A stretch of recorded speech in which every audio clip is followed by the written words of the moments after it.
It's nice to be here. Hello, everybody.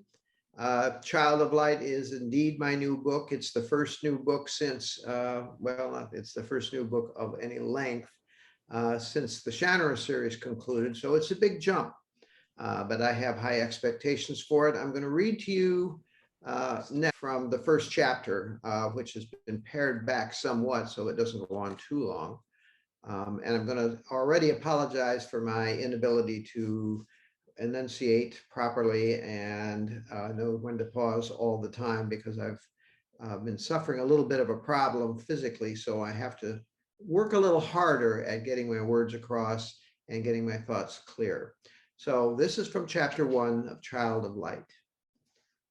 We break out at midnight, just as we agreed, like ghosts ridden from our graves to reclaim the lives that were stolen from us. We flee. We are quick and we are fast, one following the other, staying in the order Tommy has taught us, pretending it's just a drill, knowing it isn't. No one speaks, no one whispers, no one makes a sound that they can avoid. There are no mistakes because there can be no mistakes. Others who have tried to escape this facility before us have all made at least one, and all of them are dead. Courage, I tell myself. I am desperate to get free. We all are. Don't think, just go.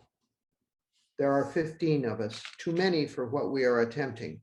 But once someone is in, it is impossible to decide later that they are not, unless, of course, you are willing to kill them to keep them from talking.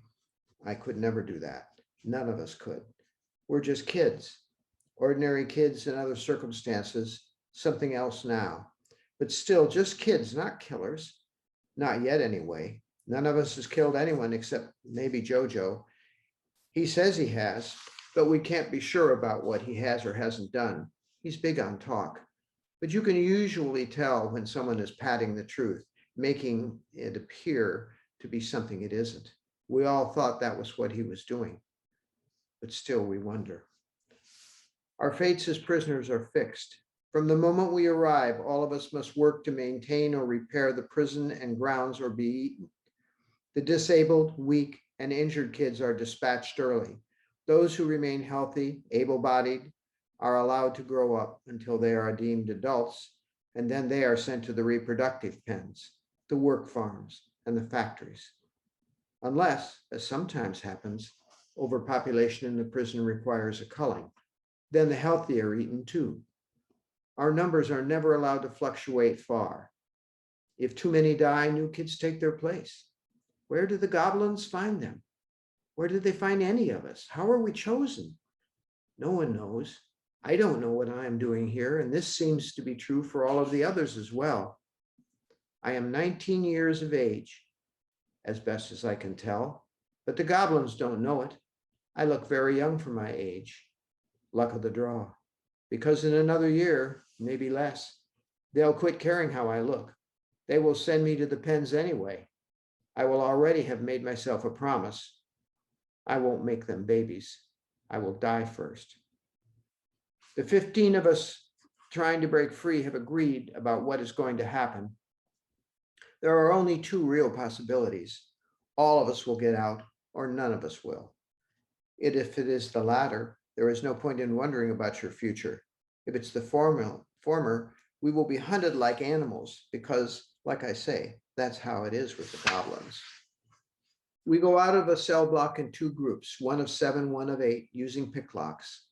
I have a fashion during the weeks of panning, opening all the doors we can allow others to be free with us, as long as they want to understand that they are not to follow us. Some try anyway because they see it as their only chance, but Jojo discourages them as only Jojo can. What happens to them after that, I don't know. I can't stop to think about it because when you're on the run, you don't have time to think about anything that's going to happen once you are caught. The tunnel we crawl through is actually an old drainage pipe. It is used during the flooding periods, and we aren't in one now. Finding the pipe is a rare piece of luck. At first, we figured we'd have to climb over or tunnel under the prison walls, using rope ladders for the former and endless digging for the latter. But Wince found the opening of the pipe by accident one day while mopping the cellar floors. It lay behind an iron lid fastened to the stone block wall. But he could tell the lid was meant to open and close, and he figured out how to do it. Next time he was sent down, he carried lockpicks concealed in the soles of his shoes. It took him only minutes to release the seal on the lid. Once he got that far, he wriggled his way inside, being every bit as supple and stretchy as a desert cat, and found a hatch that opened into the pipe. Not long after that, he was moved from the mopping floors to organizing storerooms, but he still risked everything to slip away and unseal the hatch, crawl inside, and follow it both ways, discovering that one direction took you to what appeared to be a very deep spill pit, and the other to beyond the walls and a way out into the wastelands. In moments, we are all in the clear. We stand as a group at the bottom of the ditch and say our goodbyes. Our core group of 8 will go one way. The second group of add-ons will go the other. There is no particular reason for the choices of direction, but Tommy's thinking is that if we will stand a better chance if we split up and reduce our numbers. Common sense. It is easier to track one large group than it is 2 smaller ones. Once we are far enough away from the prison, we will all split up again. If we are lucky, most of us will make it out. We will have our chances, each one of us. But I know it won't be enough, because each of us believes that he or she will survive, while common sense says that some of us won't. I go with Tommy, Malik, Jojo, Barris and Breck, Wince, and Khoury. We go left, the others go right. None of us has the slightest idea in what direction we are traveling or what lies ahead. It doesn't matter as long as it takes us as far away from the prison as possible before we have to surface onto the flats. The night is cloudless and the moon and starlight brighten with the terrain. Once we crawl out of the ditch, we will be exposed. It is bad enough that we will be attacked by the Ronks. Worse still, if natural light reveals us clearly enough that the goblins' long-range weapons can bring us down. The goblins have carriers too. They will use those to try to find us quickly, crisscrossing the flats until they stumble over us. Luck will prove valuable if fickle, but foot pursuit using the Ronks doesn't require luck, only patience. A sudden terrible thought presses in on me, driving straight past my determination. This is suicidal. I don't want to think it, but I do. It is a wicked whisper inside my head, a dark promise that foretells my future with sly certainty. I have been fooling myself into thinking escape is possible. It is not. I am going to die. As if in response to this invasive conviction, everything goes to hell in a minute. Shouts rise up from the other direction, from the direction in which the other group went, sharp and clear, deep-throated and guttural.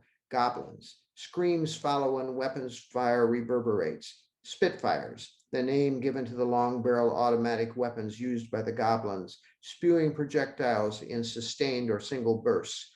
There are growls and snarls from the Ronks, and the screams increase. Frantic activity. Desperate pleas rise out of the madness. Our friends, begging. A few final awful sounds of dying, and then the silence once more. They are all gone, all 7 of them, caught and killed. I know it so. I know it as surely as I know that we will be next. Tommy scrambles out of the ditch and looks around, sees something and beckons us out. We follow him up in a mad rush. Distant vehicle lights shine in the darkness, revealing movement. Ronks. Impossible to mistake them for anything else. Hunched shoulders, burly and shaggy bodies, all of them tearing at the remains of our friends. They are a long way off, but it feels like they are already on top of us. The others in my group start out, but I cannot move. Or us. Tommy grabs my arm and drags me away. Forget them. They're gone. Does he speak the words, or do I think them myself? Doesn't matter, does it? It is what it is. We run. I'm not sure what, if anything, but I do know why. Escape requires movement, and we are moving fast and hard. Ahead there is a building, low and squat. Tommy heads for it and we follow. Is there safety to be found? Does Tommy know something we don't?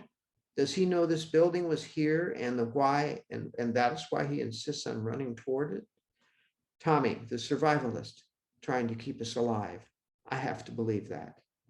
I glance back. The lights of the pursuing vehicles are moving, swinging about in our direction, coming for us. We reach the building and find a pair of wide doors opening into it. They are heavily locked. Corey uses her substance once more, but there isn't all that much left. The metal sizzles and steams, but the lock holds. Malik shoves forward abruptly, seizes the locks in both hands, and yanks hard while twisting. Once, twice. The lock separates and the door opens. We rush inside. Black as darkest night, but light from the moon and stars illuminates our vehicles, all of them similar to the ones coming for us. We clamber into the closest, but Tommy, who is doing something under the hood, waits. Then he is aboard and in the driver's seat, and we are off, bursting out of the building with a surge of power, tires spinning and then gaining traction, racing wildly across the flats. Which way, he yells, as confused by the dark, featureless look of the landscape as the rest of us. No one answers, because no one knows what to say, except maybe I do. I have the oddest feeling that I know just which way that we should go. Maybe I am crazy, but my certainty tugs hard at me. That way, I shout suddenly. And maybe Tommy is crazy too, because he follows my lead without hesitation, swinging the vehicle in the direction I am pointing. Behind us, we find 3 vehicles giving pursuit, goblins in each, their Spitfires flashing. Hunkered down for protection, we hear the sound of multiple charges pinging off the armored shell of our sturdy machine. We have no weapons, save for a few handmade knives, but Jojo rummages around inside a footlocker at the rear of the vehicle's interior and yanks out a pair of long-barreled Spitfires. He grins in wild abandon as he flings open a top hatch and rises up to fire at our pursuers. I can't see the results, can't determine the consequences. Jojo drops back down. We hit a series of rust spots that throw us all over. Another barrage of weapons fire strikes our vehicle, bouncing off the armor and flying away into nowhere, except for one that doesn't. That one penetrates through a crack in front of a vent behind the driver, flying about like a guided missile gone rogue. It stops only after it slams into the back of Tommy's head. And just like that, Tommy is dead. The shock freezes us all in place until Jojo screams, "Grab the steering!" Tommy is slumped over the controls. Malik lifts him away, settling him into his lap, clasping his friend's lifeless body like a parent would a child, whispering to him. Jojo vaults over the seats and takes Tommy's place. He fumbles about for a few precious moments that cost us speed and distance from our pursuers, and then figures it out. Our vehicle lurches forward with a fresh surge of power, widening our new lead. I am already thinking about what we have lost. Without Tommy, we have no survivorship knowledge, no steady voice of command, and no leadership to guide us. Suddenly, I am incensed.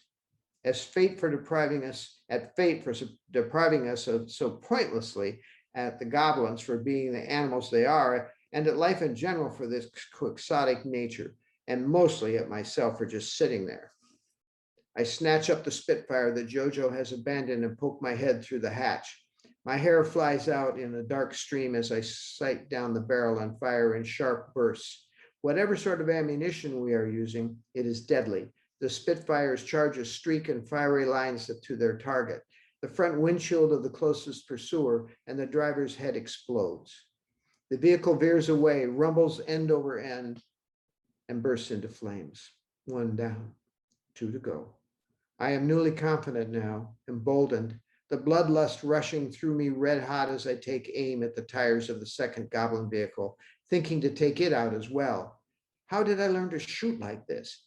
I don't remember having ever used a weapon that wasn't a blade, but the Spitfire feels oddly familiar. Instinctively, I know that if I hold down on the trigger, the Spitfire will release 6 short bursts, which is what happened with the last vehicle. But if I press and release, it will send a single rocket with 6 times the punch.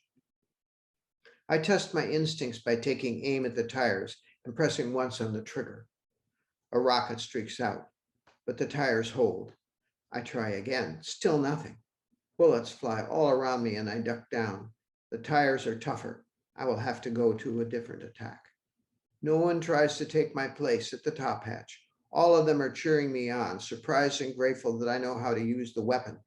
Flushed with excitement, I rise up and open fire at once more, this time with a quick release aimed at the windshield. The charge strikes with such force that the glass explodes into fragments. I keep firing. The vehicle catches fire, veers away, and is gone. More cheers and shouts of appreciation and encouragement. I duck down again, grinning madly. I have a purpose now. I have a use. I have a way to vent my rage. I am elated enough to think we are going to escape after all, that we will get out of this mess and find help. We are flying across the flats, Jojo doing the best he can to keep us away from the deep ruts and cracks in the hard pan that can slow us down, his face intense. Everything is happening so quickly, but it feels just the opposite. Time is all but stopped, and we are frozen in place. I check the Spitfire, unsure of its load, then cast it aside and take up the other one. A moment to take a deep breath, and I prepare to lift myself back through the hatch for another go at the last pursuer. But suddenly, Jojo looks at the side mirror and grunts in fury. Something's happening back there. Hold on. I poke my head and shoulders out of the hatch in a quick look. Spitfire extended. Our pursuer is almost on top of us, a fiery charge exploding out of a port with its heavy front bumper. The charge slams into our carrier's rear end and everything goes up in fire and smoke and screams. The entire back shield disappears. I am thrown halfway out of the hatch and onto the roof. An instant later, the goblins hit us with a second charge and our vehicle shudders, lurches, hits a crevice or a rut and a rough patch and takes flight. When it comes down again, it is listing heavily and I am flying through the air. Somehow I manage to hold on to the Spitfire when the carrier and I part ways, when I am separated from the others entirely, clutching it as if it might give me wings so that I could fly to safety. I pinwheel through the air, everything a jumble, then land with a shock so severe I am sure I have broken every bone in my body. I slide into blackness and everything disappears. Available the 19th. Give it a try. You won't regret it. Thank you.